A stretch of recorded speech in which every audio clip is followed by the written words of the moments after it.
জাঁকজমকপূর্ণ অনুষ্ঠানের মাধ্যমে উদ্বোধন হয়েছে অযোধ্যায় রাম মন্দির। রামলালার প্রাণ প্রতিষ্ঠা করেছেন প্রধানমন্ত্রী নরেন্দ্র মোদী। আর তারপর থেকেই জোর কদমে শুরু হয়ে গিয়েছে অযোধ্যায় মসজিদ নির্মাণের কাজ। মোহাম্মদ বিন আবদুল্লাহ মসজিদের অন্দরে কি কি থাকবে শুনলে চমকে উঠবেন। সংবাদ মাধ্যমে অযোধ্যার এই মসজিদের ডেভেলপমেন্ট কমিটির প্রধান হাজি আরাফাত শেখ বলেন, চলতি বছরের এপ্রিল মাস থেকে মসজিদের নির্মাণ শুরু হবে। তিনি ইতিমধ্যেই মসজিদের একটি ব্লু প্রিন্টও প্রকাশ্যে এনেছেন। Indo Islamic cultural foundation trust তৈরি করেছে উত্তরপ্রদেশের সুন্নি সেন্ট্রাল ওয়াকফ বোর্ড। এই সংগঠন মসজিদ নির্মাণের যাবতীয় বিষয়গুলি তদারকি করছে। 5 একর জমিতে নির্মাণ করা হচ্ছে অযোধ্যার এই মসজিদ। বাবরি মসজিদের বদলে অযোধ্যার ধন্যীপুর গ্রামে এই জমি দেওয়া হয়েছে।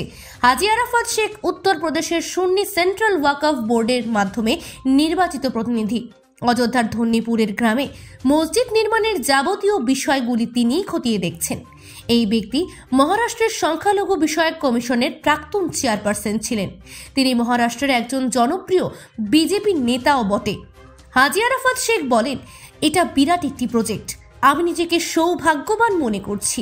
25 কোটি মুসলিম মানুষের মধ্যে অযোধ্যার এই পবিত্র মসজিদ নির্মাণে তদারকির জন্য আমাকেই বেছে নেওয়া হয়েছে।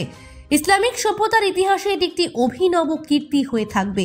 বিশ্বের সবচেয়ে সুন্দর মসজিদ হিসেবে এটি তৈরি করছি আমরা। তবে এই ধরনের নির্মাণ কাজে বেশ কিছুটা সময় লাগবে। চলতি বছরের রমজান মাস থেকে এর নির্মাণ কাজ শুরু হবে বলে আশাবাদী আমরা। তার আগে আমরা নানান প্রযুক্তি এবং আধুনিক পরিষেবা নিয়ে ভাবনা চিন্তা করছি। আগে এই মসজিদের নাম রাখা হয়েছিল ধন্যীপুর মসজিদ। অনেকেই পরামর্শ দেন এটির নাম রাখা হোক মসজিদ-ই আমান। পরবর্তীতে এটির নামকরণ হয় বিখ্যাত স্বাধীনতা সংগ্রামী মৌলভী আহমদুলিল্লাহ শাহ ফৈজাবাদীর নামে। তবে শেষ পর্যন্ত সিদ্ধান্ত নেওয়া হয়েছে অযোধ্যায় এই মসজিদের নাম হবে মোহাম্মদ বিন আবদুল্লাহ মসজিদ। এটি হযরত মুহাম্মদের বাবার নাম। দেশকে প্রাকৃতিক দুর্যোগ এবং বহিঃশত্রুর হাত থেকে রক্ষা করার প্রতীক হয়ে উঠবে এই মসজিদ, এমনটাই জানাচ্ছেন হাজি আরাফাত শেখ। তিনি বলেন, এ বিশ্বে সবকিছু শেষ পর্যন্ত বিবর্ণ হয়ে যেতে পারে, কিন্তু এই পবিত্র মসজিদটি চিরন্তন আলোকবর্তিকা হিসেবে দাঁড়িয়ে থাকবে।